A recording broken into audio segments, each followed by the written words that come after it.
Ahojte priatelia.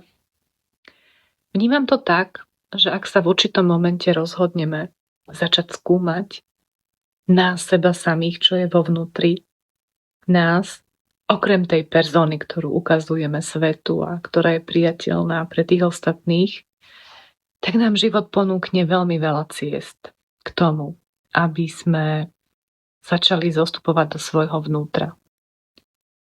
Či je to už cesta numerológie alebo astrológie, ktorá zaujala mňa, alebo sú to archetypy podľa Junga, alebo human design, génové kľúče.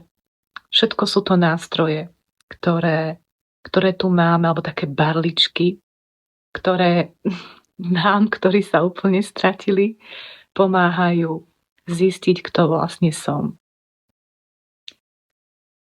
Mňa tým, že som pragmatický človek a potrebujem mať veci jasné a štrukturované, pred x rokmi zaujala naozaj numerológia, pretože som tam ucítila niečo vo vnútri, čo mi pomenovalo tú časť mňa, na ktorú som úplne zabudla.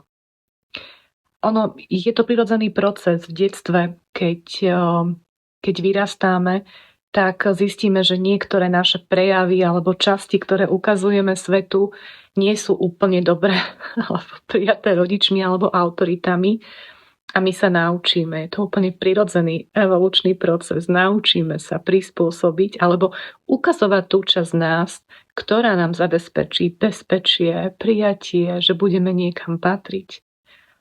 No a my už aj keď sme veľkí a dospelí, tak stále kráčame s touto maskou vpredu. No a tie časti, ktoré tam sme zatlačili alebo nechceli vidieť, tak oni ako v tom najnevhodnejšom čase sa nám začnú pripomínať a vystupujú na náš povrch, ale iba preto, aby sme ich uvideli a pochopili, že aj to sme my. Napríklad u mňa to bolo číslo 9, ktoré mám z 18 zo dňa. Sú to veľmi, podľa tej energie čísla 9 charakterizuje ľudí ako hlbavých, melancholických, hlbokých. Často vnímame aj smútok, milujeme samotu. A ja som túto svoju časť teda od nejakej puberty vôbec nechcela vnímať. A tá persona, ktorá bola veľmi extrovertná, úspešná a dosahovala veľké výkony, s ňou sa mi fajn žilo do určitého momentu.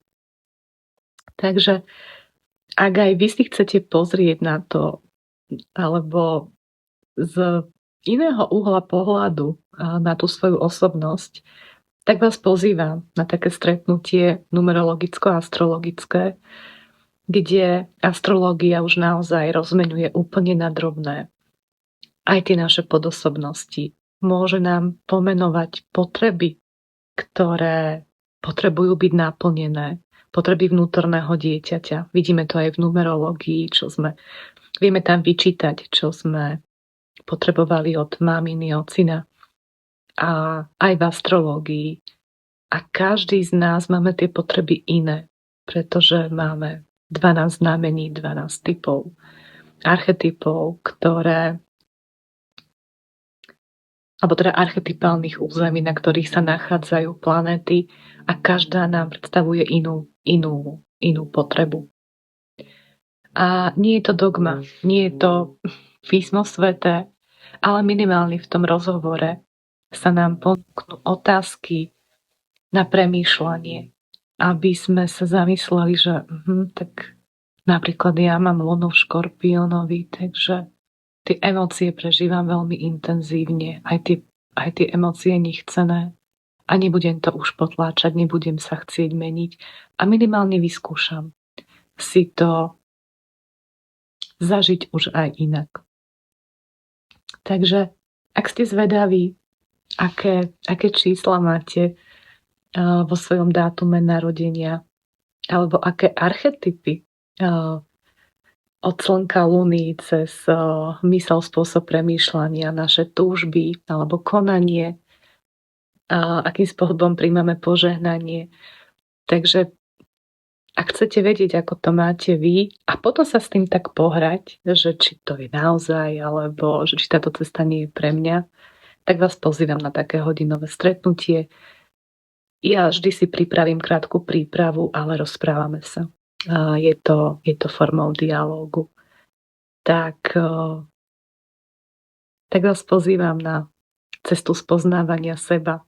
Je mi to niekedy až tak smiešne, že aj u mňa tá cesta začala niekde okolo 37, 8, že vlastne poznáme, škola nás naučia poznať veľa informácií, matematiku, gramatiku a vlastne naučíme sa spoznávať ten okolitý svet a niekedy vôbec nepoznáme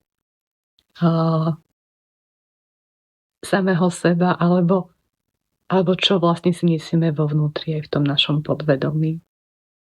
A je to niekedy detektívka, je to niekedy dobrodružná cesta, ale stojí za to.